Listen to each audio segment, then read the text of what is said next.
जम्मू कश्मीर में 10 सालों के बाद चुनाव हुए और उसमें जो नतीजे आए हैं उन्होंने सबको हैरान किया है। नेशनल कॉन्फ्रेंस 42 सीटों पर, बीजेपी 29 और कांग्रेस 6 सीटों पर सिमट कर रह गई है। मगर अब कैसे सरकार बनेगी, इस पर बात करने के लिए हमारे साथ शेख बशीर साहब हैं, वरिष्ठ नेता है नेशनल कॉन्फ्रेंस के और पूर्व एमएलसी हैं।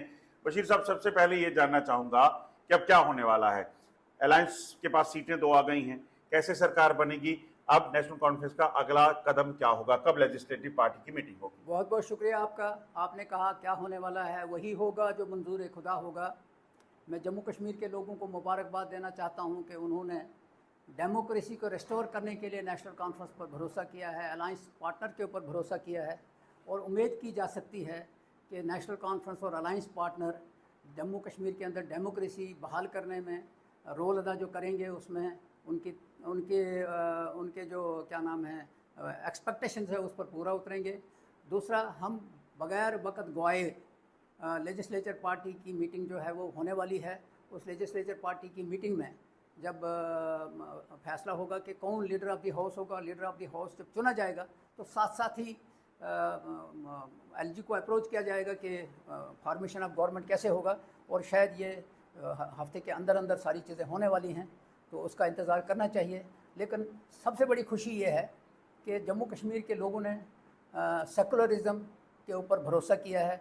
सेकुलरिज़म को बहाल करने के लिए काम करने की जो उन्होंने उस पर भरोसा किया है, वो सबसे बड़ी बात है। ये बताइए कि सबसे बड़ी बात है कि बीजेपी कह रही है कि दोनों तरफ अगर देखा जाए, अगर कश्मीर देखें और जम्मू देखें, दोनों को अलग अलग मैंडेट मिला है, तो इस मैंडेट को कैसे रिस्पेक्ट करेंगे, जम्मू के साथ जस्टिस कैसे किया जाएगा? मैंडेट की रिस्पेक्ट हर सूरत में होगी। जम्मू में हो, कश्मीर में है, लोगों का वर्डिक्ट है, इसको एक्सेप्ट किया जाएगा।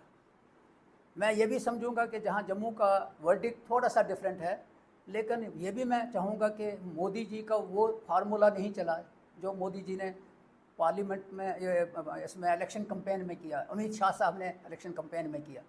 तो मैं समझता हूँ कि लोग उससे बाहर आ गए हैं, कोई वेव नहीं थी। लेकिन हाँ, कुछ चीज़ें जो हैं वो अभी भी मौजूद हैं। तो मैं समझता हूँ कि जूँ जूँ आगे वक्त गुजरता जाएगा, लोग इस चीज़ से बाहर आ जाएंगे। लोग उस दबाव से बाहर आ गए हैं जो दबाव उनके जहनों पे था।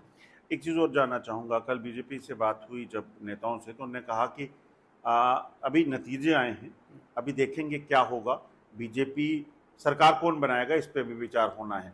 तो क्या लग रहा है इसमें कुछ? मैं बीजेपी वालों साथियों को कहूँगा कि दीवार पे लिखी हुई तहरीर को पढ़ें, वो ना दोहराएं वो चीज़ें जो उन्होंने पोस्ट में की हैं। जम्मू कश्मीर के अंदर ख़तरनाक हो सकती है, ये सेंसिटिव जम्मू कश्मीर है, इसके अंदर वो उस चीज़ पे ना जाएं तो अच्छी बात है। डर है they should welcome the verdict of the people, जैसे हम कर रहे हैं। तो इसलिए उन चीज़ों की तरफ ना जाएं तो अच्छी बात है, वरना उनको खतरनाक नताइज भुगतने पड़ेंगे। बहुत बहुत शुक्रिया हमसे बात करने के लिए शेख बशीर साहब, जिनका कहना है कि अगले कुछ दिनों में सरकार बनाने को लेकर प्रक्रिया शुरू होगी, लेजिस्लेटिव पार्टी की मीटिंग, लीडर ऑफ हाउस चुना जाएगा और उसके बाद आगे एलजी के पास जाकर सरकार बनाने के लिए तिथि जो है वो तय हो जाएगी। मगर बीजेपी के उस बयान जिसमें उन्होंने कहा है कि सरकार कौन बनाएगा ये वक्त बताएगा, इस पर कहा है कि किसी भी तरीके से बीजेपी को वो फार्मूले जो उन्होंने बाकी राज्यों में अपनाए हैं यहाँ नहीं अपनाने होंगे, वरना इसका नतीजा खतरनाक हो सकता है।